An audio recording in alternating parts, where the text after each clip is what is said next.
Welcome to the Wodesman podcast, catching up with all things bushcraft, wild camping, and the great outdoors.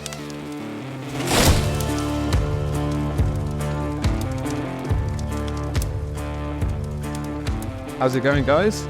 Welcome to another episode of the Wodesman. Here with Tom, actually in your woodland, aren't we? We are indeed. Hey, guys. And we haven't been here the whole weekend. We were actually yesterday at the Wilderness Gathering, which was a first for both myself and Tom. You got there a lot earlier than myself and Ellie, didn't you? I did, yeah. I got pretty much there to start a play for the Saturday. But yeah, it was a bit of a surprise for both of us. Neither of us were intending on going. We both thought it was going to be too far from us, and we both thought we were going to be busy, and then schedules cleared up, and we found out about the new location. Happened to be very local to me. Yeah, and you made the trip. Yeah, because I was considering coming down pretty much all year anyway. And I thought, well, if I do, I only have a time for a day trip, so it'd be nice to catch up with people like Scott Thornhill and all the other people there. And then when you mentioned it and how close it was to yours, we said, well, let's kill two birds with one stone and have a nice camp at your woodland. Yep. And also the day at the Wilderness Gathering. That's it. So we spend the day just looking around the show and catching up with people, and then the evening, Emma met us at the woods, so we got the girls together for a camp as well. Yeah, which is really nice. Just lovely. Yeah, long overdue as well. It's, as you guys probably know, the last podcast recording was a distance one. So it's just nice to be back in the flesh together, because it's been a busy year. I know we keep saying it on the podcast, but it really has. Obviously, Tom's got his wedding coming up. He's in between two jobs now, so you're just transitioning between those, aren't you? I've been between three places I've been living. Yeah, it's been really busy on all fronts. So something like the show is another reason, a good excuse to get out, isn't it? And just to tick off the list, because you hear so many things about the places like the Bushcraft show or the Wilderness Gathering when you don't go.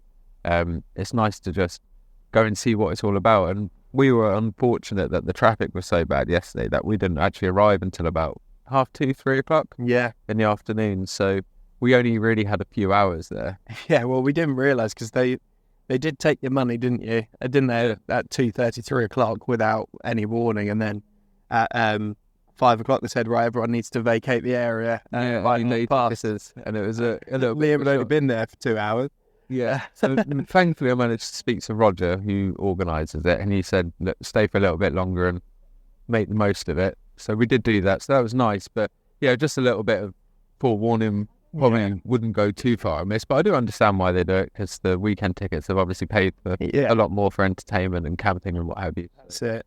I would just suggest, if you are planning to go to the Wilderness Gathering, either get there the night before and stay locally, or get there early. Yeah.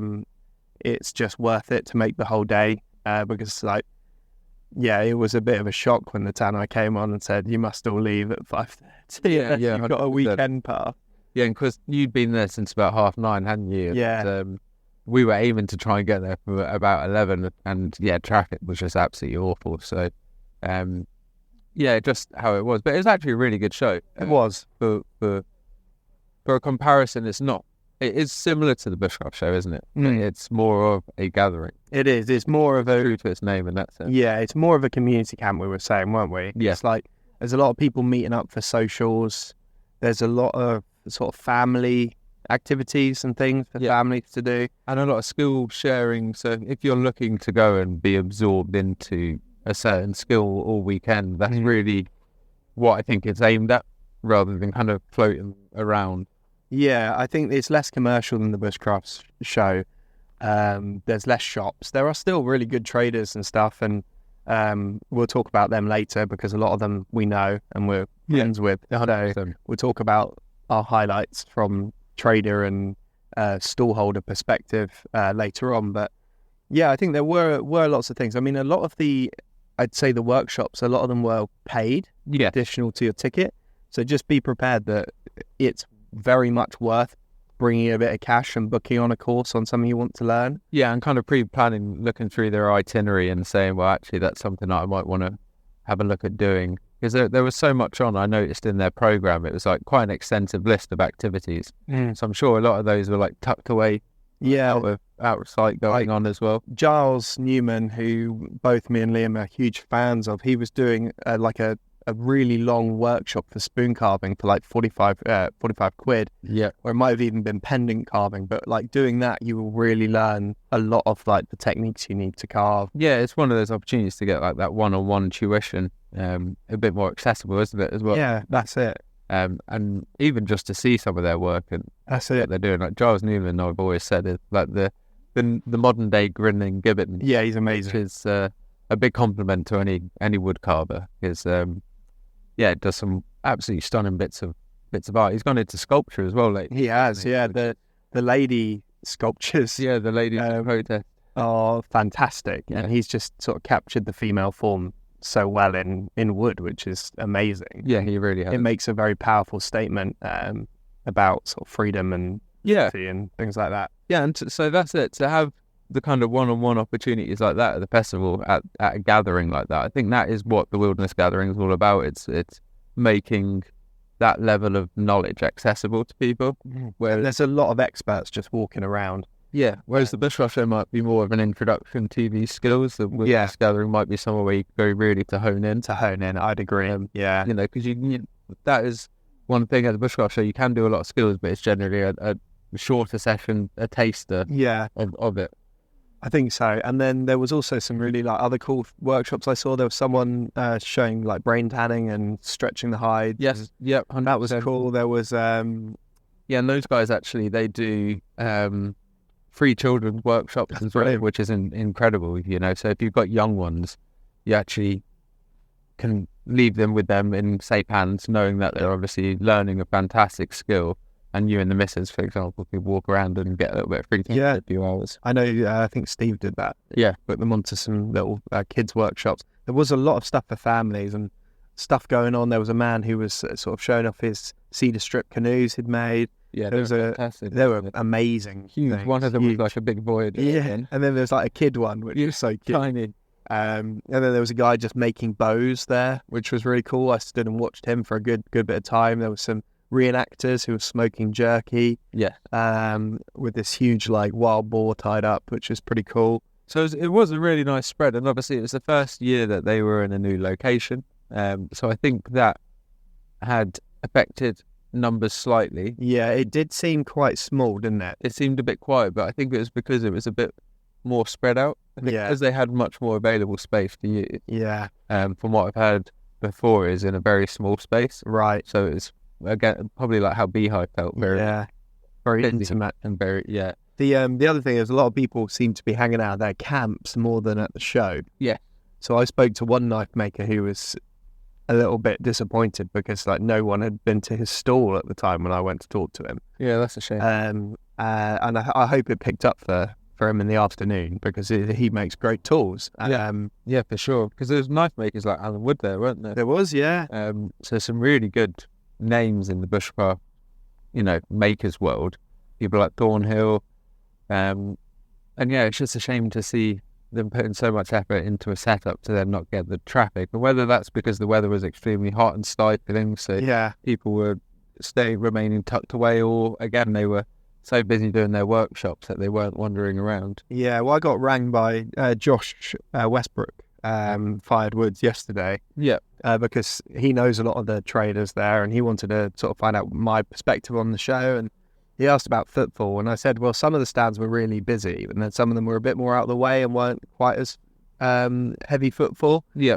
And he sort of said that he'd spoken to a couple of them. They said that the Friday was a lot better in terms of trade and footfall. Yeah. And we were sort of chatting about why maybe that is. And we thought maybe it's because people get there on the Friday with their money burning a hole in their pocket, Yeah, true. wanting to get their new shiny and then want to use it. And so they sort of do the show bit on the Friday, spend their money, buy their new stuff, and then go test it out in the camping areas. Yeah, true. Or some people, I guess, wait until the end to buy. They'll walk around and kind of think, what one of these 4 things am I going to pick up? All of them. Yeah, exactly. It's always like that on the show for me, though. Like this year, I really refrained from buying anything until the last day, and then I got myself just a Petromax frying pan. Yeah. And we've used those this morning. We've both got the same one here in your wood. So yeah, it is. I would recommend going for people to tick it off the bucket list. Yeah. But just go with a different set of expectations from the Bushcraft show. I think you can't ever paint all these. No, they're different. And I think it's good that they're different. Exactly. I would definitely go back to the Wilderness Gathering, and I would definitely go back to the Bushcraft show, and it didn't feel like they were doing the same thing necessarily. No, 100%. There is, just a lot more, I think,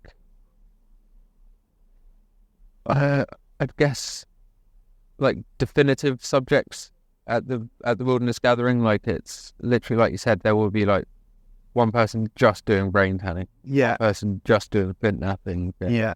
So whereas in the Bushcraft show, it's like there's quite a few different people kind of touching on the same subject. There was like there was kind of like the basic bushcraft, kind of the fire lighting, yeah, friction fire, like, axe chopping, knife sharpening. There's a lot of kind of a mixed bag at the Bushcraft show, isn't there? Yeah.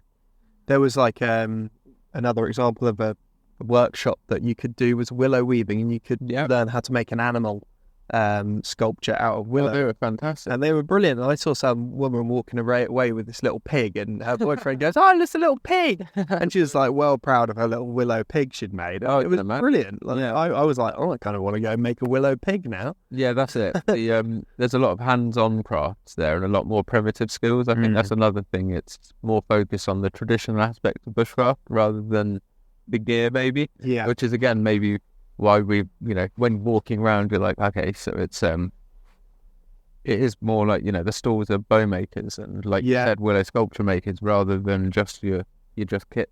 Yeah, I mean, you still have army sales and you have 1984. You got like Woodland Waste has a little shop, doesn't it? But it's not so much. It's not in your face trying to saturated. Yeah, there's a good mix, and whilst it's a much smaller event, there is like a good amount to see, I would say. It's just a shame, I guess, being there for the day, you only get that little taste of it. It would it'd be interesting to see how it unfolds, like the evening entertainment and some of the talks as well. Yeah, because I'm sure there's a lot more that goes on that you just can't even expect to capture just walking around for a few hours. No, because both of us filmed, but we sort of just got little bits of B-roll and little tasters of what we saw. Yeah, it was more of for us to kind of go and have a nice social with some people, go and see what the show's about, promote it again through the podcast, through the videos that we do, and also just have a nice catch up. And like neither of us, we both paid for our own tickets. We haven't had anyone ask us to do anything for the show. No, we've had no comeback at all, and it's just because we think it's really important for communities to get together, and we think stuff like the Wilderness Gathering, the Bushcraft show is great for getting families involved. It's great for getting people that don't have the permission to go and wild camp somewhere. It's great for getting people out and meeting up and doing networking. You meet people who might actually just be down the road from you, and they might have a permission, or it opens up other doorways. You get to see and experience other people's setups. Well, we got multiple invites, didn't we, down to people's permissions yesterday? Which is lovely. Which is great, and like loads of options of things if we want to do. There's people there that have been like, oh yeah, you can come rabbit shooting with me, or yeah, you can come wild camping on my estate that I manage, and all this sort of stuff. And it's like great, like future adventures. And they start there, don't they? Those conversations. It's and even conversations for future things, like future episodes with the Wodesman. So about the Linden Outdoorsman, for example, a name that and a face that I've known for ages, but we keep crossing paths. So it was really good to sit down and chew the fat with him. Yeah. Even if it was briefly, it's just nice to catch up with those people that sometimes at the busier shows like the Bushcraft show you don't actually get time to, because and I think it's a nice pace. Yeah, a nice pace change. So with the Linden Outdoorsman, I've chatted to him for a long time, and I saw him at the Bushcraft show, but again it was so busy I only spoke to him for like 5 minutes at the Bushcraft show. Then he had a stall at the South of England show, which I also went to, and I went and watched him do a bow drill demo, but he had so many punters coming and looking at what he was doing, we didn't really get to chat because I didn't want to interrupt what he was doing in his teaching. So it was really nice to actually get to chat to him, and we're going to hopefully get to talk to him about well-being and bushcraft, because as you guys know, it's something that we feel very strongly about, and something we want to massively promote with the Wodesman podcast is about getting outside for your mental well-being.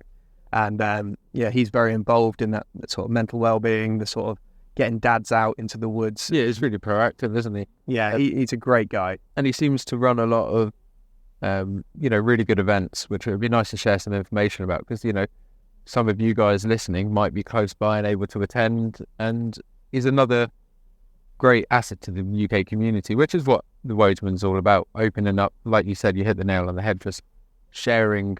It's our duty to share what is out here, open to the market for families to come to, and where you can come to.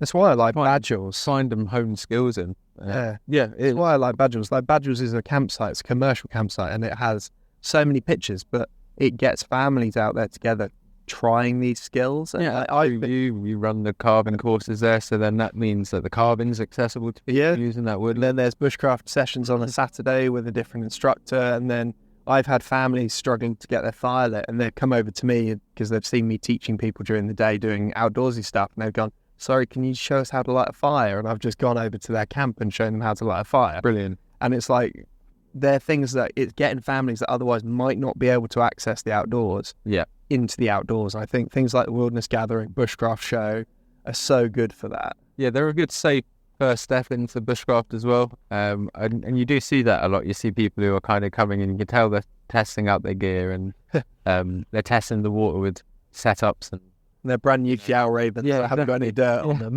Getting some muck time in. Yeah, because it can be quite daunting going into an event like that, I guess, solo. You do see a lot of people doing it. Even yesterday, just for yourself and me. Again, even though it was quieter than the Bushcraft show, there's so many familiar faces that you bump into. I remember just walking in, we'd only just walked down from the camping area, and I saw someone who I'd Field Stream Woodland, who I've followed him for ages on Instagram, and he's got a great YouTube as well. And basically just saw it. I recognised it. I kind of had to double take, because again, a person always looks different in the flesh, to a photograph. And I was like, I'm sure that's him. And he recognised me and put his hand up, and I was like, it literally took the space of 5 minutes to be just seeing someone that you kind of vicariously know. That's it. And just before he spoke to you, he'd bumped into me. Yeah. And because he had a pipe in his mouth, I was like, hey, fellow piper. Yeah, I actually didn't know him.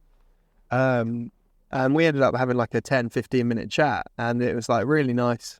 And that happened a couple of times, because there were about 3 people I saw walking around with a pipe, and it just I just started up a conversation with them, and it's like, in fact, there's so outdoorsman, his friend, he was smoking a pipe, and again, it seems to draw in the kind of Swin said it actually at the Bushcraft show. The vibe attracts the tribe. Yeah. And I really do think that's true. It's funny how these traditional things kind of cotton on with each other. I know I saw Sarah Day, she was doing the prehistoric experiences there yesterday. So again, places where you can go to do flint napping, hide tanning. She's made her own like full set of Arctic expedition garments out of like fur and what have you. Yeah, there was a really cool like yurt all made out of deer hide. Yes, yeah, that was awesome. Yeah, I loved seeing that. Yeah, that's theirs, and just absolutely fantastic. So many traditional aspects of it, and like you said, even like down to pipe smoking, you can find someone who's in that. Yeah, even though it's such a niche. Yeah, that little niche, exactly. It's you definitely won't be alone there. I think it would be nice to go for 2 days in the future and really get the experience and the vibe, but I definitely would recommend it, especially for anyone down in the southwest, southeast. Yeah, my geography is awful there for England, Kent. And we're only, of course, we're 20 minutes away from your woodland, weren't we, Tom? We were. So, which we're sat in now. It's an absolutely glorious morning. We're sat facing a squirrel feeder that Tom's been there. We are. Tom's been. I'm now obsessed with squirrels, because.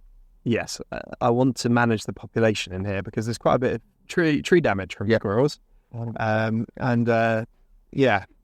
other things that they cause problems with, the native red population, songbirds, all that sort of thing. So I want to make sure that we keep the population in check here, and no one else has been sort of doing it in this whole big wood.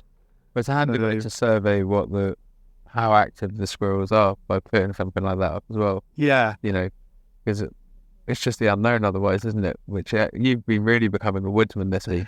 You know? They've been driving me mad because I built a feeder and put it up, and I've been putting some peanuts in just to sort of gauge how many squirrels we got, and they just keep emptying it, but they're not emptying it at the times that all of the forums and online experts tell you, like, just go out hunting them. And I mean, it's probably because I'm impatient. I've only had it up a week, so I'm going to give it another few days and try again. But yeah, they've got me through like 2 kilos of peanuts.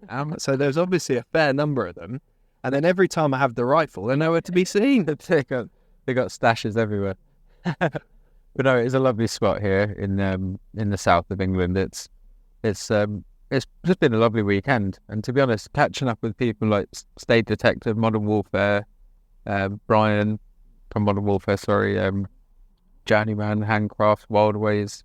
There's so many people at the show. It's kind of felt like, for me, it's really felt like the Bushcraft show condensed into like 24 hours, 12 hours. No, it really has. You know, and then I've got this also little private camp with you. Really awesome. It's so nice that it's that close. We could just pop back here, and because you've only actually been here once, haven't you? Or twice? Twice now, yeah. So, yeah, it's definitely changing. And you've, like I said, you've become a proper woodsman this week because, of course, you've had some time off. You've been taking out some dead standings, some damaged trees that have had dieback and what have you. So you've been really going full swing into the way of life, which is nice for you. Yeah, I know it's been. Yeah, you've been waiting for that for ages. You bought the wood and then you kind of been away from it. Yeah, I've been just immersed in it. So I've been in the woods pretty much every day for the last couple of weeks since I got back from Cornwall. And it's just been great. I've been taking down danger trees, trees with dieback that are starting to fall towards places I regularly inhabit. So I've been using the chainsaw, I've been using my double bit axe. Sometimes I don't fancy using the loud chainsaw and I just want to do it the old way with the axe. So I've been getting my double bit out and throwing that around the woods, and stacked up a whole load of firewood, filled up all my firewood shelters at home. You made a little path yesterday, didn't you? Yeah, made a little hobbit path down through the woods so that if we're using the wheelbarrow to cut logs or something, you're not having to smash it over big trees and logs and stuff, and it's just sweet, isn't it, when you arrive? Yeah, it's really starting to feel like home, and it's just so peaceful and quiet here. Actually, this morning there was not even a leaf moving. No, you really felt like you're deep in the wilderness. Yeah, I feel properly blessed because it's a bit of a shock when you arrive at the woods at the moment, because we had some spruce beetle that. Well, actually turned around. I thought it was woodland. You thought it was the wrong woodland because my woods is set in a bigger wood.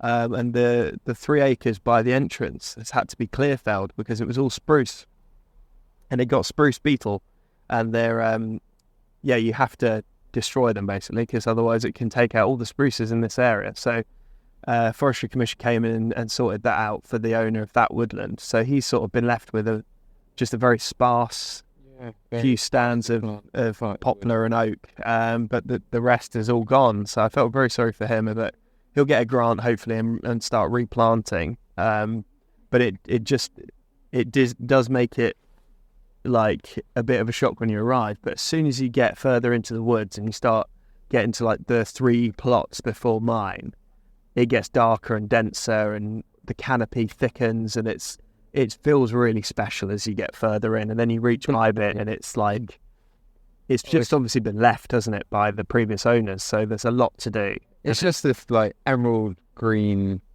hue everywhere, isn't it? Oh, it's lovely, dappled light. Yeah, and the more I get rid of the dead standing dieback ashes, the sort of more light will reach the forest floor. Yeah, hopefully it'll allow some, because we got some field maples and hornbeams. You've got such a lovely selection of species in here. Birch as well, so hopefully it'll allow more of that. You're going to make these little groves, aren't you, and these natural kind of openings in the canopy that are then going to allow the ground flora to just absolutely rock it, because you've got loads of different species in here. You've got dog's mercury, you've got brambles, some nice ferns starting to come through, which is a nice touch as well, and then that shades the ground further, which improves the soil condition. We had some bluebells early, we had orchids, we had wild garlic in spring, Yeah, so it's fantastic. Loads of opportunity. And yeah, it's come along even in the little bits that you have done. It shows how much impact that has in a woodland and how it can be detrimental to actually leave a woodland unmanaged. Yeah. Although it's kind of, every bushcrafter's dream is to find the old fan-gone forest that's never had man touched or path put in, but actually it massively improve the biodiversity of the place, doesn't it? Yeah, and I've been really lucky because as I've been waiting for my squirrels, I haven't seen any squirrels. I've just had them eat my nuts, peanuts. But what I have seen is loads of other wildlife. So we had a couple of fallow deer come through the other day. You sent me a video of that. It was really nice. While I was sat in the hide, so I was able to just sit and watch them, which was great. And then I had a woodpecker. Again, didn't know I was there, so he was just going around tapping on trees, and like you never get to see woodpeckers. You hear them, but you don't really see them. And I just feel really lucky to have a place like this where I can come to, and enjoy all of that. Yeah, it's special. It really is, and that was something even, I guess you could say that about yesterday. The location was stunning. Oh, it was beautiful. Really nice and peaceful. This area of Sussex and Kent is just gorgeous. Yeah, it really is. I even when I was driving through, I was thinking, well, they've really held on to that traditional, what England, when you read about England, it is encapsulated down here in the southeast. They haven't kind of forgotten their roots. You've got all the hop houses and stuff. Yeah. But it's steeped in history. Oh, it's so beautiful. Because I've now moved into this area. I've been taking my parents out for loads of walks, and it's just stunning. Like, absolutely gorgeous. And I can walk out from my cottage, and I can walk to like a reservoir. I can walk to woods. I can walk through fields. I can go through farms, and it's just absolutely stunning. And you have tractors and horses going past you, and it's such a change from the busyness of London. Yeah, and it's like I just walked out my door, went for a walk, picked some blackberries, came back and made jam. Yeah, and then my neighbour came round with some apples she'd grown in a garden. Love it. And so then I made a pie with some of the blackberries and the apples, and then I brought her a bit of the pie. And it's just like, you don't do that in London. No, it's just like, really lovely. A proper nice way of living as well. And again, like you said, just being able to go out and forage some fresh food, go in and make your own preserve. It's just a good skill to practice up on as well. Yeah. Because there's so many things out in nature that you can do that with. We often overlook them. You kind of just walk past on your daily travels and you forget how common like wild foods are. Yeah. Don't neglect the humble blackberry. It's the moral of the story. That's brilliant. That's it. This season, this time of year, it's really coming into that kind of the fruitful season of the harvest season. Everything's putting on weight for the winter, in animal terms. That's what I'm doing. Yeah. Ready for the hibernation. But I've got some exciting stuff coming up to do with some hunts, hopefully. Started a partnership with South Ayrshire Stalking, so I'll be providing them some bushcraft content for their Outfitter Tales journey on YouTube. Really excited to be doing that, and hopefully that will lead to some more recent bits. So a lot of the bits that will be featuring is archive footage, so a lot of my episodes kind of regurgitated for them to add tips in. But in the future, that's going to hopefully bring in some more deer tanning bits and some other stalks. I'll be going down deer stalking in Bristol soon, hopefully as well. So definitely when you get that squirrel, we're going to have to do some tanning things. Yes, please. I mean, I've tanned rabbit before. But yeah, we definitely need to do that. And we do need to go on a hunt together at some point. It would be fantastic. Well, I've been going to my local farmland recently. I've been kind of popping back there and exploring. He's got a few more fallow fields now. So it'll probably be something where you'll be able to pop down there as well. Yeah. And we can have a nice little overnight. It's something we've both been trying to do a little bit more but it's hard to find the time to do it, isn't it? Is get out and hunt or shoot. You've been much more busy this week trying to... Yeah, I haven't got anything to show for it. No, set like you've got... Yeah, I got the hide. Doing the work for it. I've made the feeder from scrap wood. Zeroed the rifle to like a 20 pence piece at 25 meters. Yeah. So, and that's from a sitting position, because it's interesting. When I shoot off a stick sitting down versus when I shoulder the rifle, the zero is slightly different. I guess it's just where your eye is. Yes. Yeah, more than But from a sitting position in the hide, I could hit a 5 pence piece with that BSAR 10 at the moment, at 25 meters consistently. Whereas obviously standing, you introduce a lot of user error through wobble and scope sway and things like that. So, and even like trigger discipline, like how you squeeze the trigger. Whereas if you're on a stick, shooting from a stick is a lot more stable. Yeah, definitely. Yeah, it's really it's exciting time of the year, really. I can't wait to get back out, and I can totally understand why you've been getting so excited about this. I've been sending you pictures of me just going absolutely feral, like just fully covered in mud, like in full camo, and then like driving my truck down the the sort of woodland tracks with like my rifle across my lap. I love like seeing what you've got to because that's the thing, we don't. It's few and far between in England where you can do that. It's very rare that you get that kind of freedom. So doing it responsibly and safely in your own woodland is just the best way to do it. Yeah, and I always make sure there's a suitable backstop and whatever, like where I'm shooting. So I've set up the feeder in a place that it's sort of aiming slightly downhill, so it hits a wood. If I overshoot, it will hit the mud mound behind it. And it's also very dense with trees, so it's gonna hit a tree and stop. Or if it was to go high, but I mean, it's not going to, because that rifle is so accurate. Yeah, exactly. I'm fairly used to it, so as long as I keep my safety on until I'm ready to shoot and finger off the trigger, then you're pretty good to just follow basic firearm safety, even if it's an air rifle. I think it's like one of the biggest things that doesn't get spoken about in bushcraft now is kind of like how field sports crosses over with it, and how, I think it's a really vital skill to kind of hone in on. Yeah. And whether it's slingshot, whether it's archery. Obviously over here we can't use bow and arrow to hunt, but it's nice to train, and that's what I do. It is. I train my bow skills because I enjoy it and it's a fun extra hobby. But in a pinch in another country where you're legally allowed to do it, I know that I have the bow accuracy to use it. Yeah, exactly. I think it's one of those overlooked things. I'm glad to see it becoming a bit more commonplace. I know TA Outdoors did a catch and cook recently. So Joe Bennett did some before his accident as well. Big shout out to Joe Bennett as well, everyone. So of course, we're really struggling at the moment. Yeah, so we're sending him our best wishes because we're both fans of Joe, and we think he's I think he's a huge pillar in the community in terms of getting people into the outdoors, and it's horrible to think that he's had an accident and can't use his hands properly at the moment. So just sending our best wishes to him for a speedy recovery, and hopefully he can get out to the woods and do what he loves again soon. Yeah, most definitely. It's one of those things, it's like, you touched on it there, so obviously people in the community, whether it's a few hundred subscribers or a few million subscribers, each have their independent impact on the community and influence, and it's been nice to see the community kind of putting out some good content lately. Really, actually, it's been a really nice time. I know you've been putting out a lot of good stuff.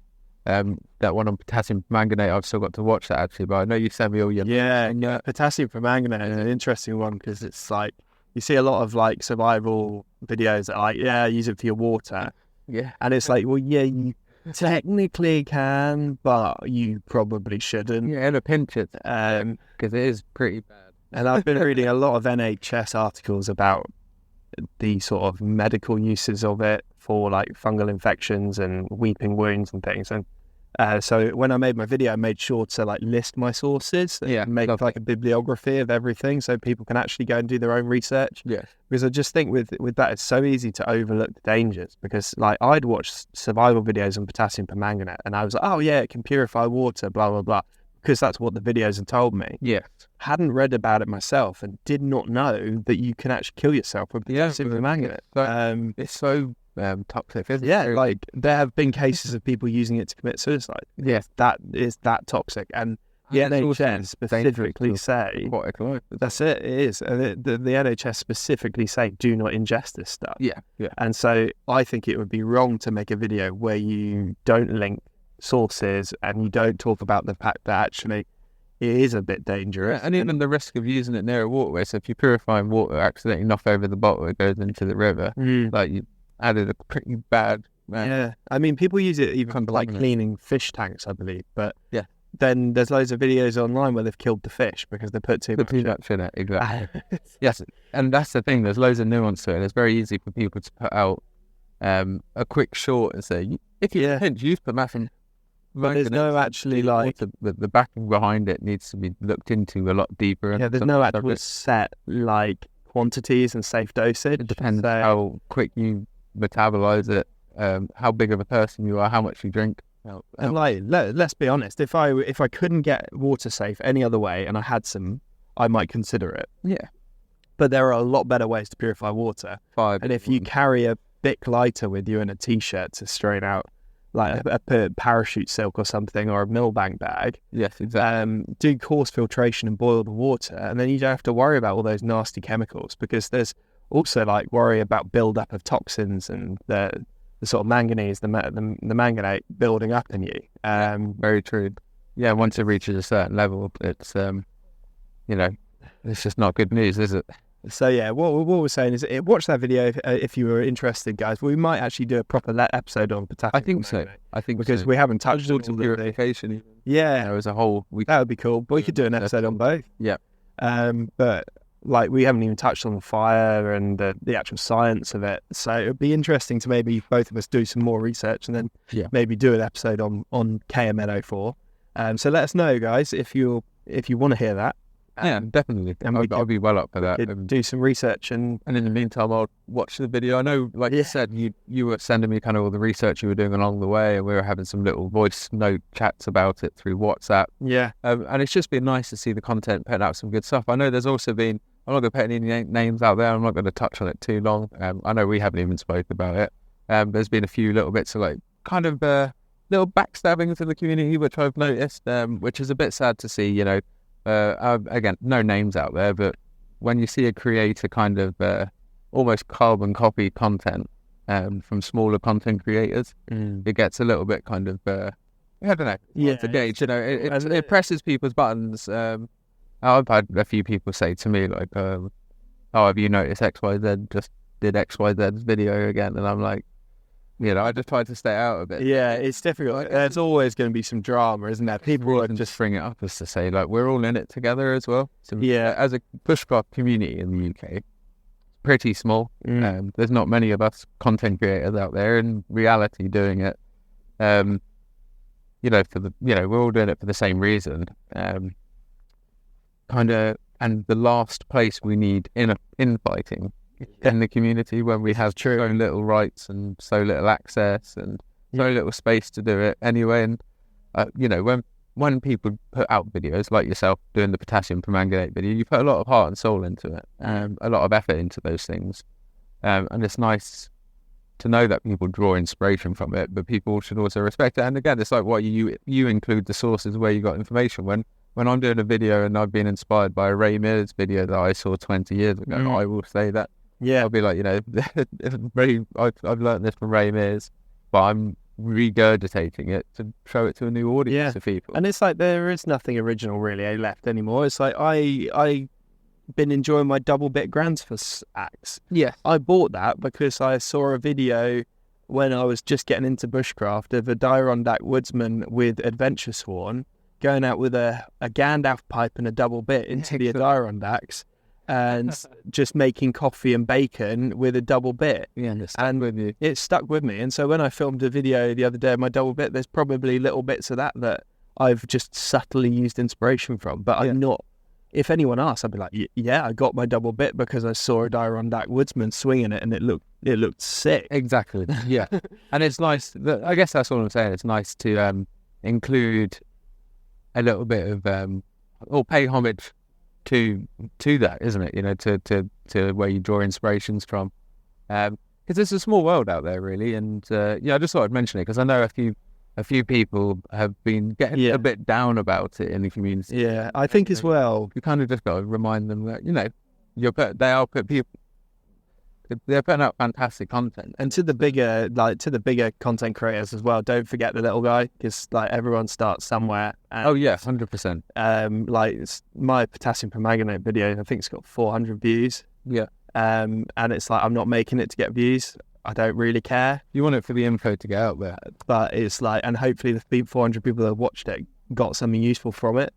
But just to the bigger like creators, don't forget the little guys, and if you can promote little channels that you enjoy, and just do it, because and the same with like companies, like big companies support little companies, big names support smaller names, just getting into the community. And I think if we have more of this collaboration rather than competition, it would be a lot better. Yeah, because it seems like, again, some of the bigger channels will also like kind of oversaturate the video, or like smash through the content so quick, which is understandable. But you know, when there's like 20, top 20 blah blah blahs, and then next week it's like top 10 blah blah blahs, and then that's 30 topics it's like, covered. It's like 30 topics covered in a week. And it's great that it's getting out there, and it's great that they've got that knowledge to share. But it oversimplifies the subject in a way that it's like it's sowing the seed for the craft's own downfall, because people will take it kind of they'll just think there's there's no point me even trying that, 'cause it's easy. Yeah, or there's nothing deeper than that. It's just have a fire in the woods. There's nothing spoken about the fire safety aspects, the risks of it being changes, and also not cleared the ground enough. How many mistakes probably happen from that. Yeah, and there is a danger of making things look too easy. That's it. I'm guilty of that, right? I made a video the other day for Instagram, and I did post it to my YouTube because I thought it was cool. And it was a video of me just coming out with a rucksack, putting a hammock up, going into the woods, finding a fallen bit of poplar, making a bow drill set, and getting a fire going. And in my video, it looked very easy. But actually, that whole thing took about 3 hours. Yeah. And it's a 2-minute video. And I walked around the woods, could not find any bird's nest material that was dry enough to use. So I had to use stuff out my fire kit. Yep. But there's no way of doing a disclaimer when you're just putting a 2-minute reel up on your story, So it's like things are more difficult than they look online. Yeah, give people a false perception. And also, just make it seem like there's a lot of magic behind a lot of what we do in bushcraft. I don't mean the word like... No, but there's a lot it's special. And you need to discover it yourself. Like, I am very confident in my ability to bow drill, and I can do it with multiple woods, multiple different materials in multiple conditions. And I'm pretty confident that I will get fire with most suitable materials. Yes. Yeah. But even with that experience, and I've lit hundreds of fires with friction, I found that set I made the other day really hard. Yeah, and they can still get you. That's the thing. I was humbled by it, because I was like, cool, this is putting me on my arse. You can imagine starting on that. Yeah. You're going to move it. And I don't know whether it was just like too far gone, maybe. So it was just burning through the set too fast. I think it probably was that, actually. But it just wasn't going to ember. I was getting great smoke, and I was getting great dust, and yet I wasn't getting it staying. It wasn't holding the ember. And eventually I got it going, and I learned so much, because I was having to really adapt. And it got to the point where I took my shoe off, and my spindle had burnt itself down so quickly that I couldn't get it over my shoe. So in the end, I scrapped the first set and made a second set, and the second set is the one that I showed on my video. Awesome. Yeah. So I deleted all the footage of the first set because anyway. It didn't work, and I didn't want to show someone a set that didn't work. And then I made a second set, which was tiring, but it took me about half an hour to carve a second set. Yeah. And then I got the fire first time, and it showed me as well that actually sometimes persevering with a wood that isn't working, go look for another bit. Yeah. Try that. Yeah, 100%. And that's it. You can't exactly capture that in a video. And when you're trying to put out a video on friction firelighting, so it shows again that there's so much behind the scenes. Yeah, and I went there with the intention of making a 2-minute video. Yeah. Because most of my videos are 40 minutes or 30 minutes or even an hour sometimes. And I didn't want to do that this time. And if I had filmed all of it, it would have been a mammoth video. Yeah. And probably no one would have watched it. And this is the problem. It's like they often feel like this is half of the battle, that, some of the longer form content that yourself and myself have done, and other content creators, aside, a probably some of the much more in-depth, they're not just a vlog, they're like, really go into detail about stuff. That's the reason they're so long, because there's so much stuff that we thought, well, we can't afford to cut this out. So when you get shorter videos and like, especially reels nowadays, and you just see like the saturation. It is just a highlight reel. Yeah, and that's it. You get so many people doing it all around the world, and you see it. It can really make something look very simple. That is. Yeah, and then if you're struggling with it, for example, it can make you feel really pretty crap about it. Yeah. That's it. 100%. So I think, just everyone should collaborate rather than compete, and just be nice to the little guy. Yeah. And little guy be nice to the big guy. And you'll know who you are if you like kind of guilty of maybe being a bit closed doors. And it's hard in the bushcraft community because everyone's strangers as well. Like, how many messages we get from people saying, I'd love to come camp with you. You can't do that. No, it's understandable. Yeah. But it's why we do the podcast. Anyone's welcome on the podcast. We'd interview literally anyone. We'd have anyone on the show. So many people yesterday we spoke to about jumping on the show. New friends. More people than we have time to record. Yeah. So there will be definitely some guests as a result of that. Yeah, I think there's going to be a few more guest ones coming on. And if there's anyone that you, the listener, wants us to get on, that'd be fantastic. But yeah, let's just keep the bushcraft community here in the UK. I think it's something special, and we're all in it together. We're all fighting for the same kind of access of space and sharing the same skills. And don't compare yourself to others either, because that's a mistake I've seen. A lot of people bashing other instructors to try and make themselves look better. And it's like, and you start point. Like, everyone's got their own things they're good at. Everyone's got weaknesses that they can work on, and that's part of the learning. We're very much not focused on numbers. No. It's more about the journey, and also it's a lifestyle for us, isn't it? Yeah, and I draw inspiration from your post. You'll draw inspiration from mine, and you use that as a fuel to kind of further your own journey, and as a whole, then it kind of progress together. Yeah, so I can learn something. And we bring each other up for sure. Yeah, we both have skill sets that the other is then trying to learn, and it's like we give each other tips. And I remember, like, after my shoulder surgery, you helped me rekindle the old bow drill because I just couldn't have the power. Yeah, didn't have the power to keep ploughing through. So again, through that, and that was when I was, again, I was like, I've done this before so many times. Yeah. Now I'm not able to, and now I'm seeing like loads of videos doing it. I'm like, this is like beating me up inside. Yeah. It's a bit like me with the squirrels. I've been watching loads of videos of people getting like 50 squirrels in one sitting, and they're eating all my nuts, and I don't see one of them. No.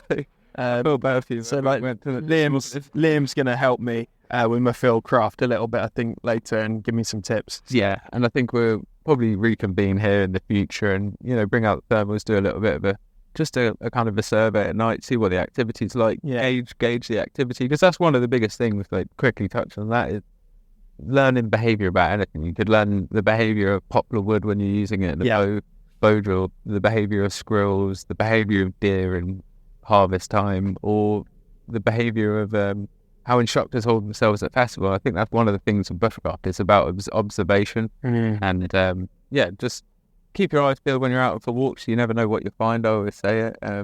Keep your eyes peeled for shows like the Wilderness Gathering. Yeah, and the Wilderness. And the Wilderness, when that comes back.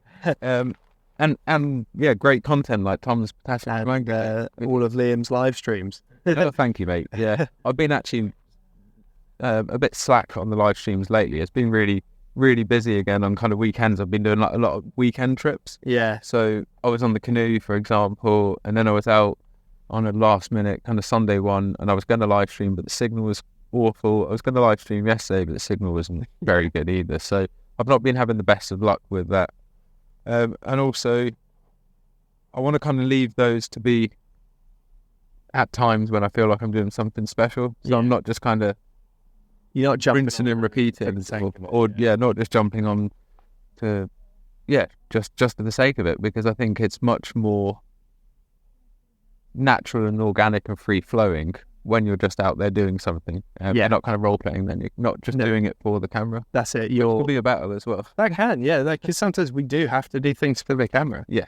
Like sometimes if I was coming here by myself, I'd put a tarp up, get a fire on, I'd have the kettle all ready to go. So as soon as I got that flame, the flames would start heating my kettle, and I'd be set up in 15 minutes probably. Yeah, but when I'm filming, it just delays everything because you've got to get all your angles and stuff. But also it's like the other day I drank my coffee and I was like, oh, I didn't get a shot of me drinking my coffee. So I went back to my hammock, put some water in my cup and drank the water as if it was coffee because I was like, I've just done that, but I forgot to film it. Yeah, and it's like someone's going to be like, well, you made a coffee, did you drink it? Yeah, just for that continuity. No, I know exactly what you mean, and a lot more miles go into like your day as well. So back and forward to let the camera when you're walking in. You always see those funny like mock takes of it on Instagram Reels, you know, like the outdoor content creator like doing the like peaceful walk with the music and then running back to it. But it really is like that sometimes, and then you're trying to get 4 or 5 shots of something. And then that whole section might go completely unnoticed by 90% of your audience. Yeah. And even where I camp is subject to what would look better in the video. So like this spot, we pitch up in a way because my neighbour's wood has a little shed on it, which they keep their forest tools in for when they're managing their wood. And it's like, it doesn't spoil the view for me at all. I don't even notice it. But I don't want someone going, oh, you got a shed there, you know? So I have to make sure that I don't have that in the background when I got my tarp and I'm trying to make it look like a frontier camp from like America, you know? Yeah. So it does change how you camp, and you have to worry about aesthetics a lot more because obviously you're making a video. You don't want someone going, "Oh, your video looks rubbish."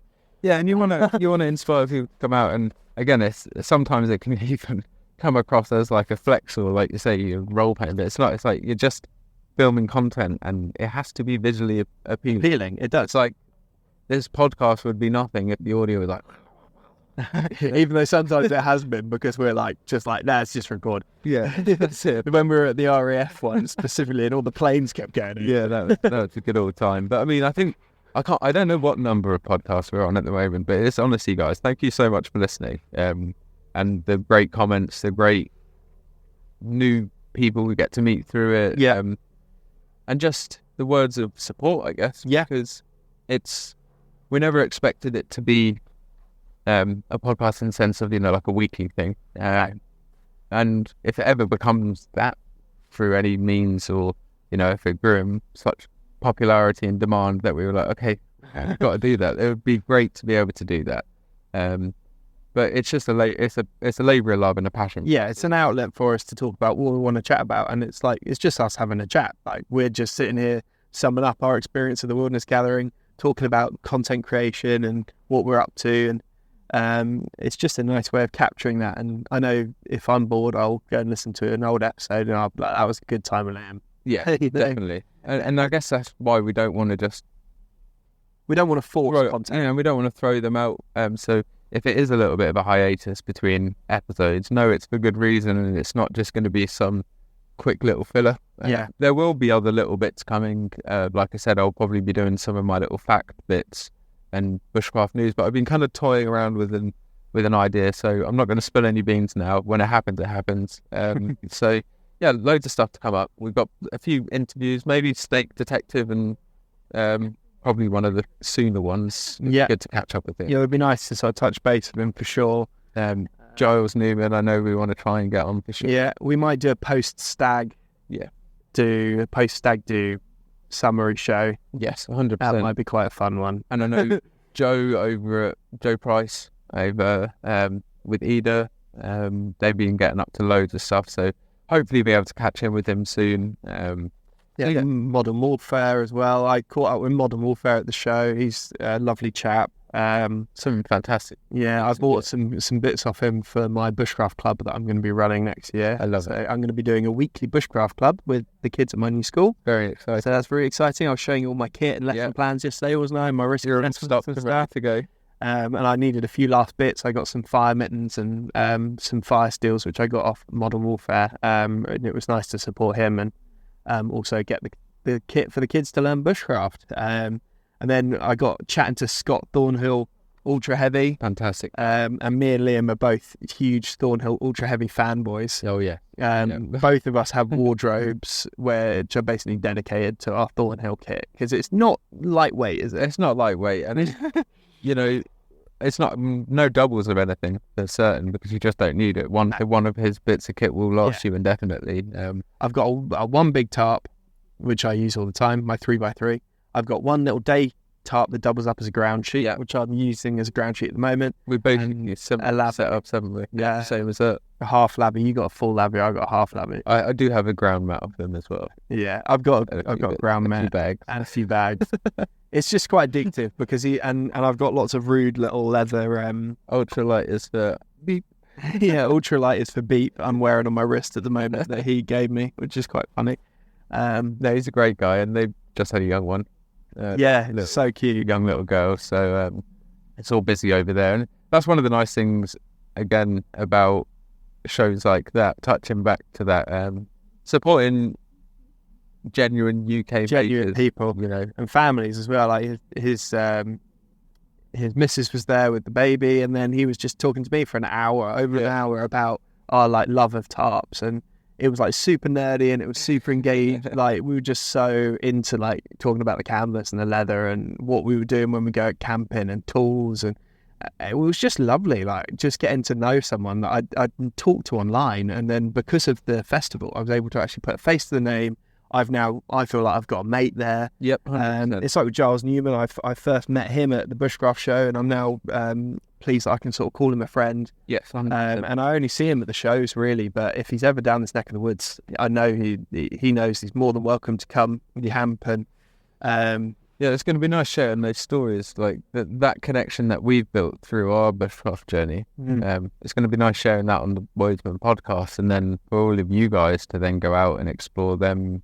Their products and their skill set.